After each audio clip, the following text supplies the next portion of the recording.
Okay. Whenever you. Yeah. Thank you. Hello, everyone. Thank you for having me here. My name is Paulo. I am the author of Secrets, password manager for Mac and iOS. And today I'm going to talk to you about a feature I added recently, which I'm calling remote secret request. This feature basically allows you to use your iPhone. I mean, secrets running on your iPhone has a remote keychain. What this means is that from another computer, you can actually make a connection to your phone and have it send a login, a credit card, or any other information you have stored securely on your iPhone to that computer.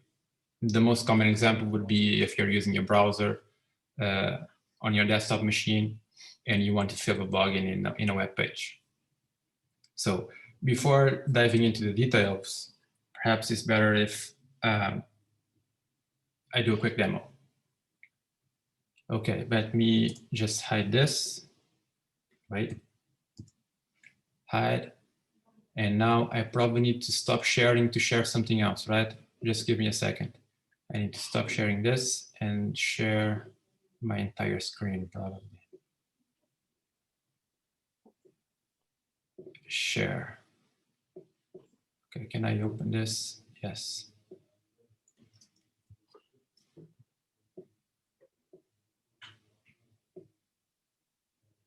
Can you guys see this now? Do you see Firefox in my iPhone? I can see serves page. Yeah, perfect. And on the right, there should be an iPhone, right? No? Yeah. Okay. There is. Yeah. Cool.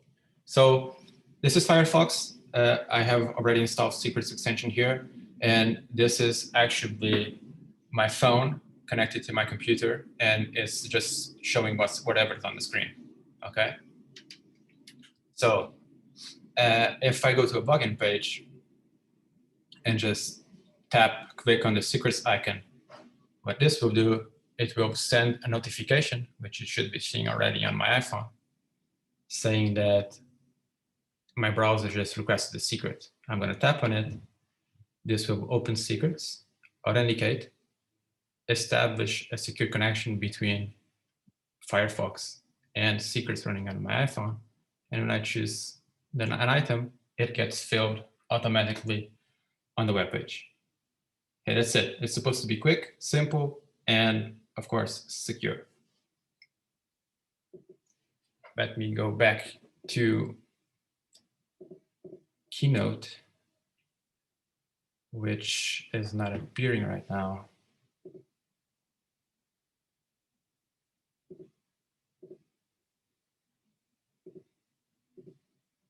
Desktop one, share.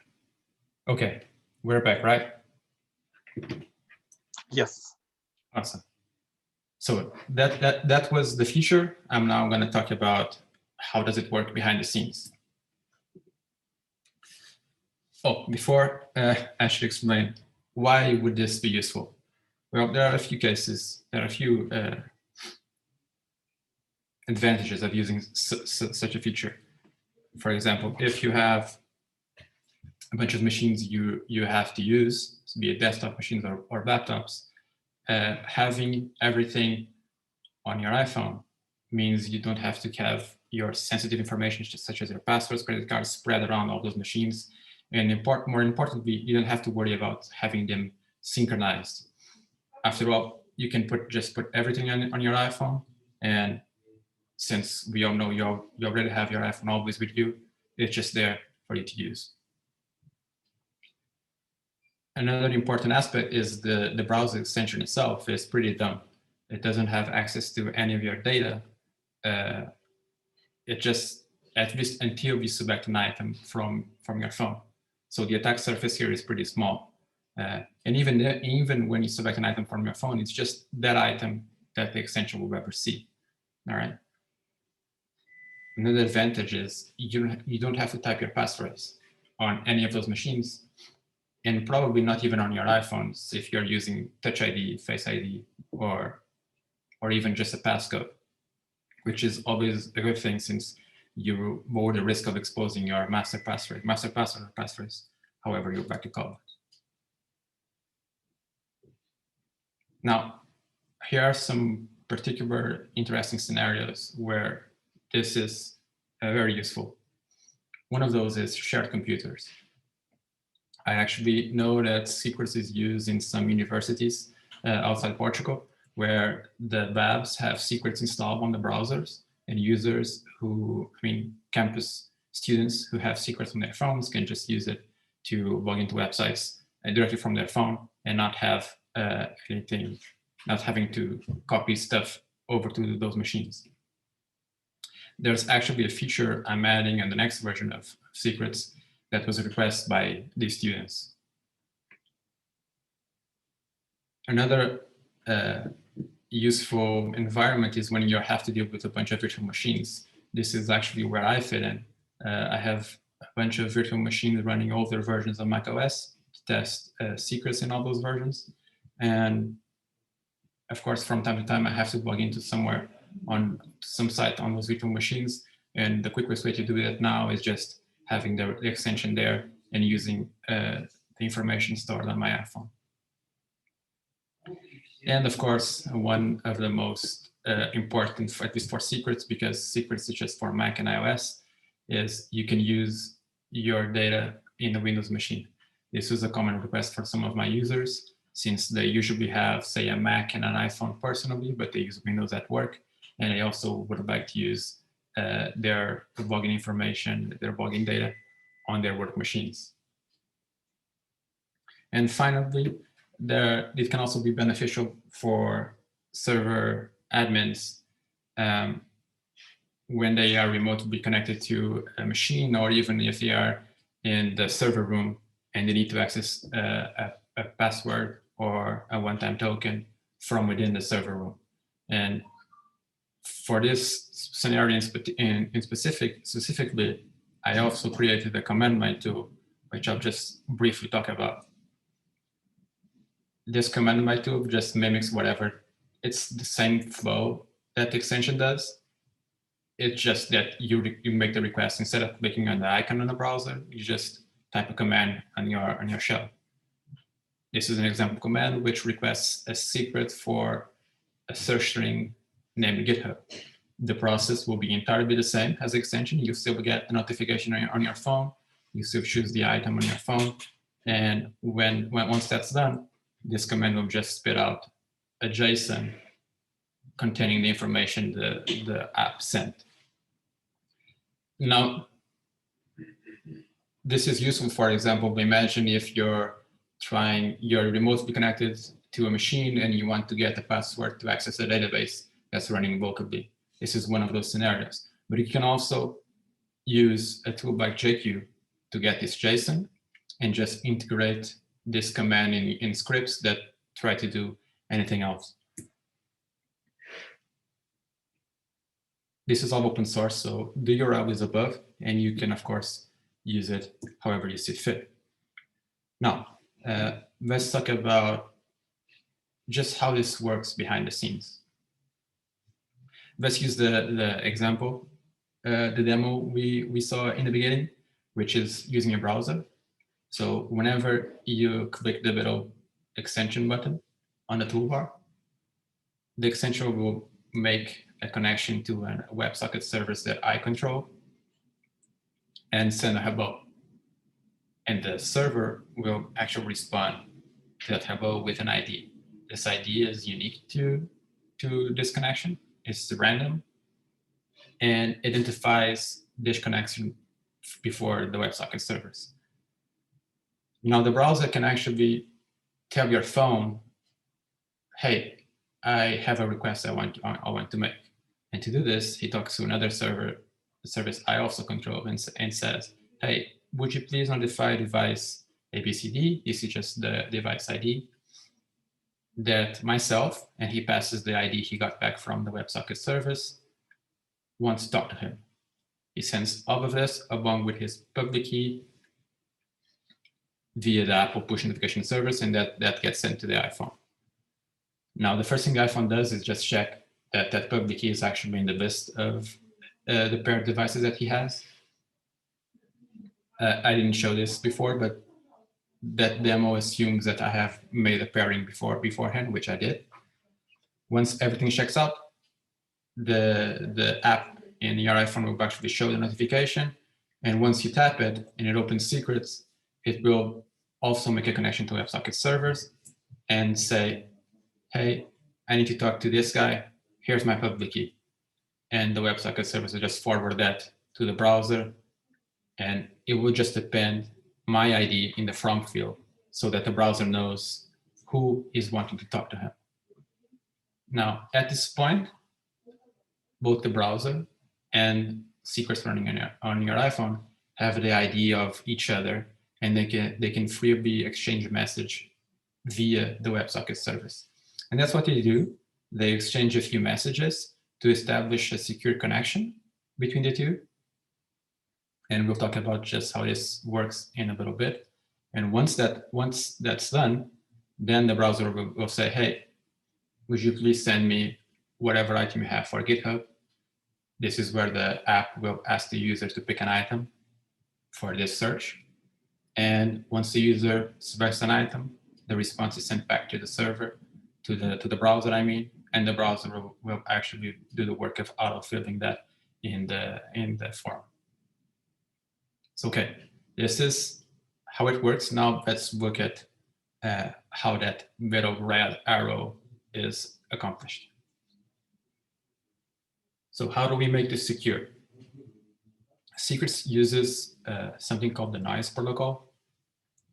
Noise is more like a framework for doing end-to-end encryption without relying on PKI. So you can imagine it would be a bit harder for me to have certificates involved in the extension or in the iOS app.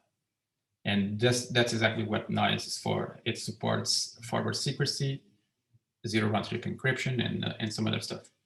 It's also used in WhatsApp and WireGuard.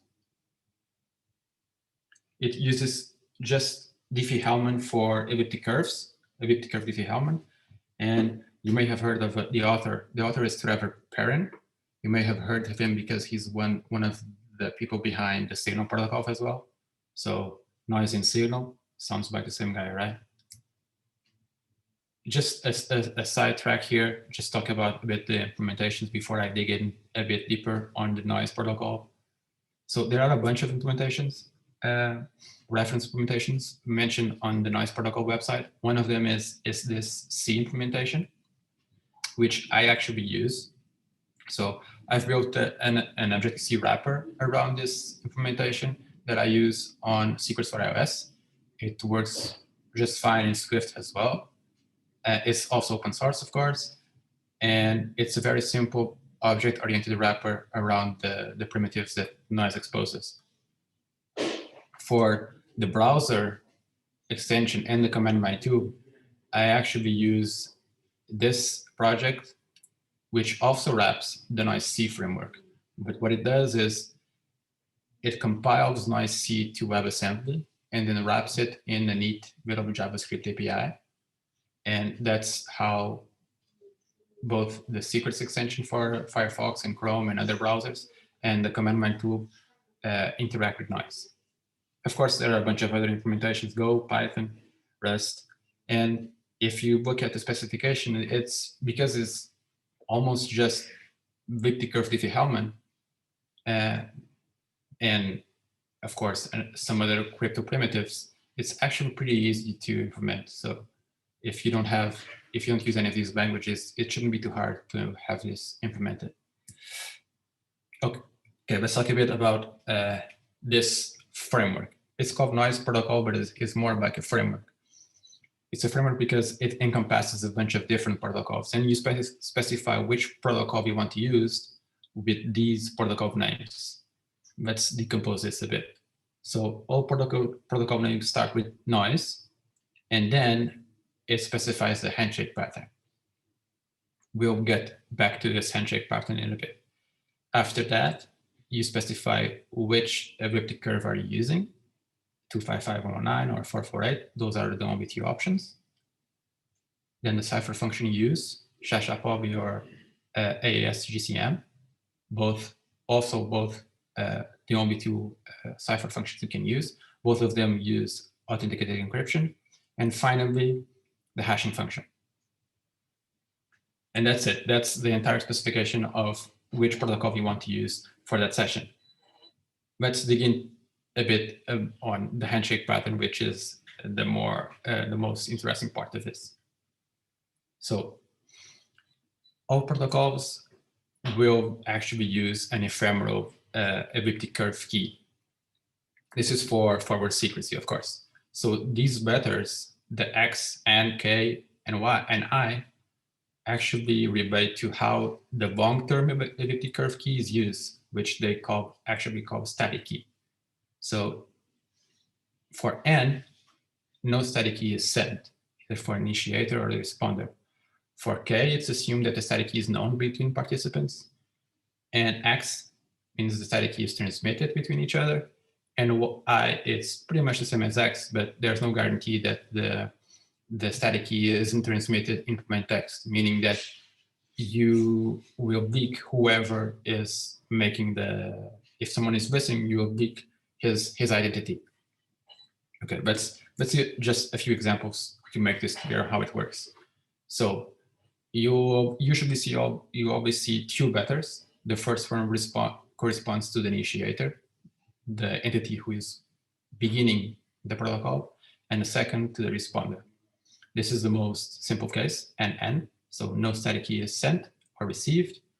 And the first line here, you'll see the initiator will send his ephemeral public key, which then the server replies with his ephemeral public key, and then he will perform a Diffie-Hellman between the two ephemeral keys.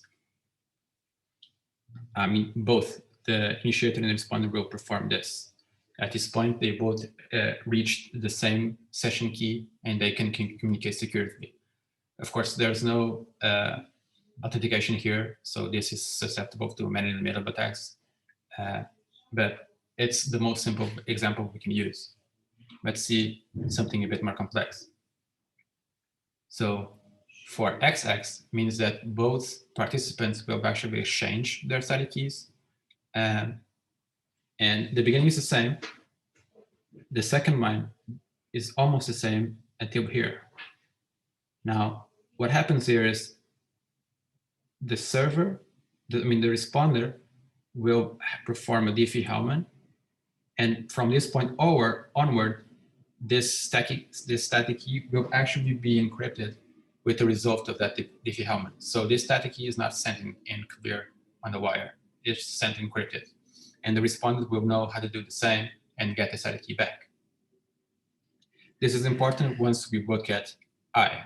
So I means the static key can be sent without being encrypted, which is what we do in the first line here.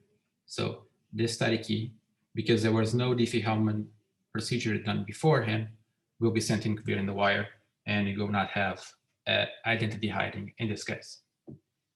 Finally, just so you know how to interpret this, these protocols for these handshake patterns for known static keys, this just means that wherever comes before the three dots means this is known for the responder and for the initiator. It doesn't specify how they know that, it just says they know it. And then they perform a bunch of Diffie-Hellmans to establish a secure connection. Okay. Now you know 90% of the noise protocol. How is this used in secrets? So in the demo before, for the request, secrets uses this protocol, noise, K, 25511, Shashapobi, Shay 256. K means, as you just saw, that both participants know each other's static keys.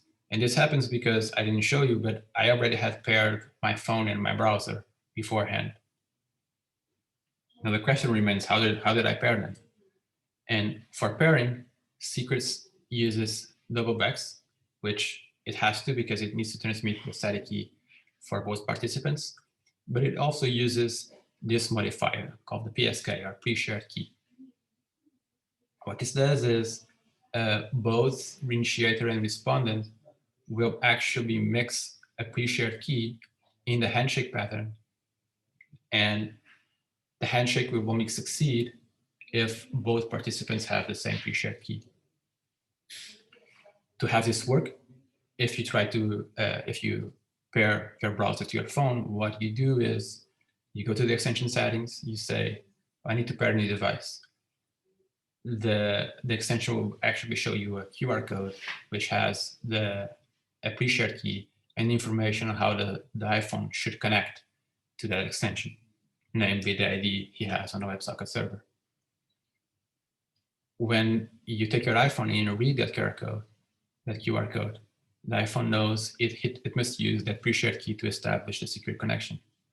By doing so, both participants, both the extension and the phone, know that if the handshake succeeds, then the other party knows the pre-shared key, and thus they can trust the static key that's being transmitted. Just a side note, if you look at the documentation for noise today, you'll see that this syntax changed a bit. So before it was, the PSK was right next to noise. Nowadays, the PSK comes after the handshake pattern, and it actually has an integer after it that says in which step of the handshake pattern should the PSK be mixed. But these two are equivalent. And that's it. So if you want to give secrets a try, this is my website, my company's website. Secrets is free to use for up to 10 items, so you can have a go at all of this without incurring any cost. And thank you, that's it. 21 minutes, I think I'm on time.